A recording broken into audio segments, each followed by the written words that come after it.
Hi hello ನಮಸ್ತೆ friends.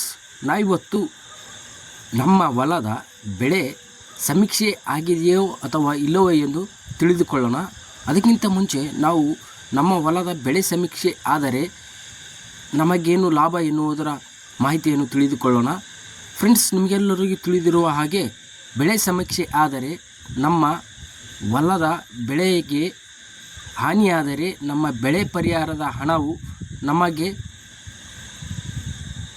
ಪಡೆಯಲು ಕಡ್ಡಾಯವಾಗಿ ಬೆಳೆ ಸಮೀಕ್ಷೆ ಮಾಡಬೇಕಾಗುತ್ತದೆ. ಅದೇ ಥರ ನಾವು ಇವತ್ತು ಈ ವಿಡಿಯೋದಲ್ಲಿ ನಮ್ಮ ಹೊಲದ ಬೆಳೆ ಸಮೀಕ್ಷೆ ಆಗಿದೆಯೋ ಅಥವಾ ಇಲ್ಲವೋ ಎಂದು ತಿಳಿದುಕೊಳ್ಳೋಣ. ಅದಕ್ಕಿಂತ ಮುಂಚೆ ನೀವೇನಾದರೂ ಇಲ್ಲಿವರೆಗೂ ನನ್ನ ಚಾನಲನ್ನು ಸಬ್ಸ್ಕ್ರೈಬ್ ಮಾಡ್ಕೊಳ್ಳೋದಿದ್ದರೆ ಸಬ್ಸ್ಕ್ರೈಬ್ ಮಾಡ್ಕೊಳ್ಳಿ ಅಂತ ಹೇಳ್ತಾ ಬನ್ನಿ ಫ್ರೆಂಡ್ಸ್, ವಿಡಿಯೋನ ಶುರು ಮಾಡೋಣ.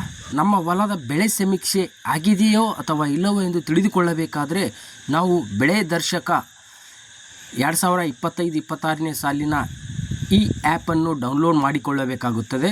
ನಾವು ಮೊದಲನೇದಾಗಿ ನಮ್ಮ ಮೊಬೈಲ್ನ ಪ್ಲೇಸ್ಟೋರಲ್ಲಿ ಹೋಗಿ ಬೆಳೆ ದರ್ಶಕ ಆ್ಯಪನ್ನು ಇನ್ಸ್ಟಾಲ್ ಮಾಡಬೇಕಾಗುತ್ತೆ. ಅದೇ ಥರ ನೀವೇನಾದರೂ ಈ ಆ್ಯಪನ್ನು ನಿಮ್ಮ ಮೊಬೈಲ್ನಲ್ಲಿ ಡೌನ್ಲೋಡ್ ಮಾಡಿಕೊಂಡು ನಿಮ್ಮ ಹೊಲದ ಬೆಳೆ ಸಮೀಕ್ಷೆಯನ್ನು ತಿಳಿದುಕೊಳ್ಳಬಹುದು. ಅದೇ ಥರ ಬನ್ನಿ ಫ್ರೆಂಡ್ಸ್, ನಾವು ಇವಾಗ ಈ ಆ್ಯಪ್ನ ಲಿಂಕನ್ನು ನಾನು ವಿಡಿಯೋದ ಕೆಳಗಡೆ ಡಿಸ್ಕ್ರಿಪ್ಷನಲ್ಲಿಯೂ ಕೂಡ ಕೊಟ್ಟಿರುತ್ತೇನೆ. ನಾನು ನೋಡ್ಬೋದು ಫ್ರೆಂಡ್ಸ್, ಇವಾಗ ನಾನು ನನ್ನ ಮೊಬೈಲ್ನಲ್ಲಿ ಇನ್ಸ್ಟಾಲ್ ಮಾಡಿರೋದ್ರಿಂದ ನನಗೆ ಇಲ್ಲಿ ಓಪನ್ ಅಂತಿದೆಯಲ್ಲ ಫ್ರೆಂಡ್ಸ್, ಓಪನ್ ಕೊಡಬೇಕಾಗುತ್ತೆ. ಕೊಟ್ಟ ಮೇಲೆ ನೋಡ್ಬೋದು ಫ್ರೆಂಡ್ಸ್, ಇಲ್ಲಿ ನನ್ನ ಮೊಬೈಲ್ನಲ್ಲಿ ಬೆಳೆ ದರ್ಶಕ ಆ್ಯಪ್ ಓಪನ್ ಆಯಿತು. ನೋಡ್ಬೋದು ಫ್ರೆಂಡ್ಸ್, ಇಲ್ಲಿ ಸರ್ವೆ ನಂಬರ್ ಆಯ್ಕೆಯ ಮೂಲಕ ನಮ್ಮ ಹೊಲದ ಬೆಳೆಯ ಸಮೀಕ್ಷೆಯನ್ನು ತಿಳಿದುಕೊಳ್ಳಬಹುದು. ಅದೇ ಥರ ನೋಡ್ಬೋದು ಫ್ರೆಂಡ್ಸ್, ಇಲ್ಲಿ ಮೊದಲನೇದಾಗಿ ನಮ್ಮ ವರ್ಷವನ್ನು ಸೆಲೆಕ್ಟ್ ಮಾಡಬೇಕಾಗುತ್ತೆ. ನೋಡ್ಬೋದು ಫ್ರೆಂಡ್ಸ್, ಇಲ್ಲಿ 25-26 ಅಂತಿದೆ. ಅದೇ ಥರ ಋತು ಅಂತಿದೆ ಫ್ರೆಂಡ್ಸ್. ನೋಡ್ಬೋದು ಋತುವಲ್ಲಿ ಪೂರ್ವ ಮುಂಗಾರು ಅಂತಿದೆಯಲ್ಲ ಫ್ರೆಂಡ್ಸ್, ಅದನ್ನು ಸೆಲೆಕ್ಟ್ ಮಾಡಬೇಕಾಗುತ್ತೆ. ಅದೇ ಥರ ಇಲ್ಲಿ ನಮ್ಮ ಜಿಲ್ಲೆ ಮತ್ತು ತಾಲೂಕು ಮತ್ತು ಹೋಬಳಿ, ಗ್ರಾಮ ಮತ್ತು ನಮ್ಮ ಹೊಲದ ಸರ್ವೆ ನಂಬರ್ ಹಾಕಿ ವಿವರ ಪಡೆಯಿರಿ ಅಂತಿದೆಯಲ್ಲ ಫ್ರೆಂಡ್ಸ್, ಅದನ್ನು ಕೊಡಬೇಕಾಗುತ್ತೆ. ಬನ್ನಿ ಫ್ರೆಂಡ್ಸ್, ಇವಾಗ ನಾವು ನಮ್ಮ ಜಿಲ್ಲೆ, ತಾಲೂಕು, ಹೋಬಳಿ, ಗ್ರಾಮ ಮತ್ತು ನಮ್ಮ ಸರ್ವೆ ನಂಬರ್ ಹಾಕಿ ವಿವರ ಪಡೆಯಿರಿ ಅಂತಿದೆಯಲ್ಲ ಅದನ್ನು ಕೊಡೋಣ. ಓಕೆ ಫ್ರೆಂಡ್ಸ್, ನೋಡ್ಬೋದು ಇವಾಗ ನಾನು ನಮ್ಮ ಜಿಲ್ಲೆ, ತಾಲೂಕು ಮತ್ತು ನಮ್ಮ ಹೋಬಳಿ ಮತ್ತು ನನ್ನ ಗ್ರಾಮವನ್ನು ಸೆಲೆಕ್ಟ್ ಮಾಡಿ ಇಲ್ಲಿ ಕೆಳಗಡೆ ನನ್ನ ಹೊಲದ ಸರ್ವೆ ನಂಬರ್ ಹಾಕಿದ್ದೇನೆ. ಅದೇ ಥರ ಇಲ್ಲಿ ಕೆಳಗಡೆ ವಿವರ ಪಡೆಯಿರಿ ಅಂತಿದೆ ಫ್ರೆಂಡ್ಸ್, ಅದನ್ನು ಕೊಡಬೇಕಾಗುತ್ತೆ. ಬನ್ನಿ ಫ್ರೆಂಡ್ಸ್, ನಾವಿವಾಗ ವಿವರ ಪಡೆಯಿರಿ ಅಂತಿದೆಯಲ್ಲ ಅದನ್ನು ಸೆಲೆಕ್ಟ್ ಮಾಡೋಣ. ಸೆಲೆಕ್ಟ್ ಮಾಡಿದ ಮೇಲೆ ನೋಡ್ಬೋದು ಫ್ರೆಂಡ್ಸ್, ಇಲ್ಲಿ ನನ್ನ ಸರ್ವೆಯ ಡೀಟೇಲ್ಸ್ ಫೆಚ್ ಆಯಿತು. ಅದೇ ಥರ ಇಲ್ಲಿ ಕೆಳಗಡೆ ಸರ್ವೆಯ ಇಸ್ಸಾ ನಂಬರ್ ಕ್ಲಿಕ್ ಮಾಡಿ ಅಂತಿದೆಯಲ್ಲ ಫ್ರೆಂಡ್ಸ್, ಅದನ್ನು ಸೆಲೆಕ್ಟ್ ಮಾಡಬೇಕಾಗುತ್ತೆ. ಸೆಲೆಕ್ಟ್ ಮಾಡಿದ ಮೇಲೆ ನೋಡ್ಬೋದು ಫ್ರೆಂಡ್ಸ್, ಇಲ್ಲಿ ಮಾಲೀಕರ ವಿವರಕ್ಕಾಗಿ ಕ್ಲಿಕ್ ಮಾಡಿ ಅಂತಿದೆಯಲ್ಲ ಫ್ರೆಂಡ್ಸ್, ಅದನ್ನು ಸೆಲೆಕ್ಟ್ ಮಾಡಬೇಕಾಗುತ್ತೆ. ಅದಾದಮೇಲೆ ಇಲ್ಲಿ ನೋಡ್ಬೋದು ಫ್ರೆಂಡ್ಸ್, ಇಲ್ಲಿ ಗ್ರಾಮದ ಬೆಳೆ ಸರ್ವೆಗಾರರ ವಿವರ. ನೋಡ್ಬೋದು ಫ್ರೆಂಡ್ಸ್, ಇಲ್ಲಿ ನಮ್ಮ ಗ್ರಾಮದಲ್ಲಿ ನಮ್ಮ ಹೊಲದ ಬೆಳೆ ಸಮೀಕ್ಷೆಗಾರರು ಯಾರು ಎನ್ನುವುದ ಮಾಹಿತಿ ಪಡಿಬೇಕಾದ್ರೆ ಇಲ್ಲಿ ಗ್ರಾಮದ ಬೆಳೆ ಸರ್ವೆಗಾರರ ವಿವರ ಅಂತಿದೆಯಲ್ಲ ಫ್ರೆಂಡ್ಸ್, ಅದನ್ನು ಸೆಲೆಕ್ಟ್ ಮಾಡಬೇಕಾಗುತ್ತೆ. ಸೆಲೆಕ್ಟ್ ಮಾಡಿದ ಮೇಲೆ ನೋಡ್ಬೋದು ಫ್ರೆಂಡ್ಸ್, ಇಲ್ಲಿ ನಮ್ಮ ಗ್ರಾಮದಲ್ಲಿ ನಮ್ಮ ಹೊಲದ ಯಾರು ಸರ್ವೆಗಾರರು ಹೆಸರು ಬರುತ್ತೆ, ಅವರ ಮೊಬೈಲ್ ನಂಬರ್ ಬರುತ್ತೆ. ನೋಡ್ಬೋದು ಫ್ರೆಂಡ್ಸ್, ಇಲ್ಲಿ ಅವರ ಸಂಪೂರ್ಣವಾದ ಮಾಹಿತಿ ಬರುತ್ತೆ. ಅದೇ ಥರ ನೋಡ್ಬೋದು ಫ್ರೆಂಡ್ಸ್, ಇಲ್ಲಿ ನಮ್ಮ ಹೊಲದ ಸರ್ವೆಗಾರರ ಮಾಹಿತಿಯನ್ನು ಪಡೆದುಕೊಂಡ ಮೇಲೆ ಇಲ್ಲಿ ಕೆಳಗಡೆ ಹಿಂದಿರುಗಿ ಅಂತಿದೆಯಲ್ಲ ಫ್ರೆಂಡ್ಸ್, ನೋಡ್ಬೋದು, ಅದನ್ನು ಸೆಲೆಕ್ಟ್ ಮಾಡಬೇಕಾಗತ್ತೆ. ಸೆಲೆಕ್ಟ್ ಮಾಡಿದ ಮೇಲೆ ನೋಡ್ಬೋದು ಫ್ರೆಂಡ್ಸ್, ಇಲ್ಲಿ ಸಮೀಕ್ಷೆಯ ವಿವರವನ್ನು ಪಡೆಯಿರಿ ಅಂತಿದೆಯಲ್ಲ ಫ್ರೆಂಡ್ಸ್, ಅದನ್ನು ಕೊಡಬೇಕಾಗುತ್ತೆ.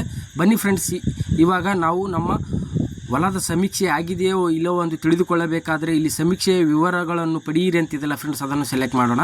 ಸೆಲೆಕ್ಟ್ ಮಾಡಿದ ಮೇಲೆ ನೋಡ್ಬೋದು ಫ್ರೆಂಡ್ಸ್, ಇಲ್ಲಿ ಕೆಳಗಡೆ ನಮ್ಮ ಸಮೀಕ್ಷೆಗಾರರ ಹೆಸರು ಬರುತ್ತೆ. ನೋಡ್ಬೋದು ಫ್ರೆಂಡ್ಸ್, ಇಲ್ಲಿ ನಮ್ಮ ಹೊಲದ ಸಮೀಕ್ಷೆಗಾರರ ಅಧಿಕಾರಿಯ ಸಮೀಕ್ಷೆಯ ಹೆಸರು ಡೀಟೇಲ್ಸ್ ಬರುತ್ತೆ, ಅದನ್ನು ಸೆಲೆಕ್ಟ್ ಮಾಡಬೇಕಾಗುತ್ತೆ. ಬನ್ನಿ ಫ್ರೆಂಡ್ಸ್, ಇವಾಗ ಅವರನ್ನು ಸೆಲೆಕ್ಟ್ ಮಾಡೋಣ. ಸೆಲೆಕ್ಟ್ ಮಾಡಿದ ಮೇಲೆ ಇಲ್ಲಿ ನೋಡ್ಬೋದು ಫ್ರೆಂಡ್ಸ್, ಕೆಳಗಡೆ ಬೆಳೆಯ ವಿವರ ವೀಕ್ಷಿಸು ಅಂತಿದೆ ಫ್ರೆಂಡ್ಸ್, ಅದನ್ನು ಸೆಲೆಕ್ಟ್ ಮಾಡಬೇಕಾಗುತ್ತೆ. ಸೆಲೆಕ್ಟ್ ಮಾಡಿದ ಮೇಲೆ ನೋಡ್ಬೋದು ಫ್ರೆಂಡ್ಸ್, ಇಲ್ಲಿ ನಮ್ಮ ಹೊಲದ ಬೆಳೆಯ ಹೆಸರು ಬರುತ್ತೆ ಮತ್ತು ನಮ್ಮ ಹೊಲದ ವಿಸ್ತೀರ್ಣ ಬರುತ್ತೆ ಮತ್ತು ಯಾವ ಶುದ್ಧ ಬೆಳೆನೋ ಮಿಶ್ರ ಬೆಳೆನೋ ಬರುತ್ತೆ. ಅದೇ ಥರ ಯಾವ ವಿಧ ನೀರಾವರಿ ವಿಧನೋ ಅಥವಾ ಮಳೆ ಆಶ್ರಿತನೋ ಅದೇ ಥರ ಬರುತ್ತೆ. ಅದೇ ಥರ ಇಲ್ಲಿ ನಮ್ಮ ಬೆಳೆಯ ವಿವರದ ಸ್ಟೇಟಸ್ ಕೂಡ ಬರುತ್ತೆ. ಅದೇ ಥರ ನೋಡ್ಬೋದು ಫ್ರೆಂಡ್ಸ್, ಇಲ್ಲಿ ನಮ್ಮ ಬೆಳೆಯ ಸಮೀಕ್ಷೆಯನ್ನು ಆಗಿದೆಯೇ ಎಂದು ತಿಳಿದುಕೊಳ್ಳಬೇಕಾದ್ರೆ ಇಲ್ಲಿ ನಮ್ಮ ಬೆಳೆ ಇದೆಯಲ್ಲ ಫ್ರೆಂಡ್ಸ್, ಅದನ್ನು ಸೆಲೆಕ್ಟ್ ಮಾಡಬೇಕಾಗುತ್ತೆ. ನೋಡ್ಬೋದು ಫ್ರೆಂಡ್ಸ್, ಇಲ್ಲಿ ನಮ್ಮ ಬೆಳೆಯ ಸಮೀಕ್ಷೆಯನ್ನು ನೋಡಬೇಕಾದ್ರೆ ಇಲ್ಲಿ ನಮ್ಮ ಛಾಯಾಚಿತ್ರ ವೀಕ್ಷಿಸಿ ಅಂತಿದೆ ಫ್ರೆಂಡ್ಸ್. ನೋಡ್ಬೋದು ಇದರಲ್ಲಿ ಮುಂದೆ ಇಲ್ಲಿ ನಮ್ಮ ಬೆಳೆಯ ಛಾಯಾಚಿತ್ರ ವೀಕ್ಷಿಸಿ ಅಂತಿದೆಯಲ್ಲ ಫ್ರೆಂಡ್ಸ್, ಫೋಟೋ ಅಂತಿದೆಯಲ್ಲ ಅದನ್ನು ಸೆಲೆಕ್ಟ್ ಮಾಡಬೇಕಾಗುತ್ತೆ. ಸೆಲೆಕ್ಟ್ ಮಾಡಿದ ಮೇಲೆ ನೋಡ್ಬೋದು ಫ್ರೆಂಡ್ಸ್, ಇಲ್ಲಿ ನಮ್ಮ ಹೊಲದ ಸರ್ವೆಯ ಫೋಟೋ ಬರುತ್ತೆ ನೋಡ್ಬೋದು ಫ್ರೆಂಡ್ಸ್. ಇಲ್ಲಿ ನಮ್ಮ ಹೊಲದ ಸರ್ವೆಯ ಫೋಟೋ ಬಂದರೆ ನಮ್ಮ ಬೆಳೆ ಸಮೀಕ್ಷೆ ಆಗಿದೆ ಎಂದು ಇಲ್ಲಿ ತಿಳಿದುಕೊಳ್ಳಬಹುದು ಫ್ರೆಂಡ್ಸ್. ಓಕೆ ಫ್ರೆಂಡ್ಸ್, ಇದೇ ಥರ ನೀವು ನಿಮ್ಮ ಹೊಲದ ಬೆಳೆ ಸಮೀಕ್ಷೆ ಆಗದಿದ್ದರೆ ನಾವು ಮುಂದಿನ ವಿಡಿಯೋದಲ್ಲಿ ನಮ್ಮ ಮೊಬೈಲ್ ಮೂಲಕವೇ ಸ್ವತಃ ನಾವೇ ನಮ್ಮ ಹೊಲದ ಸಮೀಕ್ಷೆಯನ್ನು ಹೇಗೆ ನಮ್ಮ ಮೊಬೈಲ್ ಮೂಲಕ ಮಾಡುವುದು ಎನ್ನುವುದರ ಮಾಹಿತಿಯನ್ನು ಮುಂದಿನ ವಿಡಿಯೋದಲ್ಲಿ ತಿಳಿದುಕೊಳ್ಳೋಣ. ಇದೇ ಥರ ನೀವು ಕೂಡ ನಿಮ್ಮ ಹೊಲದ ಬೆಳೆ ಸರ್ವೆಯನ್ನು ನಿಮ್ಮ ಮೊಬೈಲ್ನಲ್ಲಿ ಆಗಿದೆಯೋ ಅಥವಾ ಇಲ್ಲವೋ ಎಂದು ತಿಳಿದುಕೊಳ್ಳಬಹುದು ಫ್ರೆಂಡ್ಸ್. ಓಕೆ ಫ್ರೆಂಡ್ಸ್, ನಿಮಗೆ ಈ ವಿಡಿಯೋ ಇಷ್ಟ ಆಗಿದೆ ಅನ್ಕೋತೀನಿ. ಇಷ್ಟವಾದರೆ ಈ ವಿಡಿಯೋನ ಲೈಕ್ ಮಾಡಿ, ಶೇರ್ ಮಾಡಿ ಮತ್ತು ನನ್ನ ಚಾನಲನ್ನು ಸಬ್ಸ್ಕ್ರೈಬ್ ಮಾಡ್ಕೊಳ್ಳಿ ಅಂತ ಹೇಳುತ್ತಾ ಧನ್ಯವಾದಗಳು ಫ್ರೆಂಡ್ಸ್.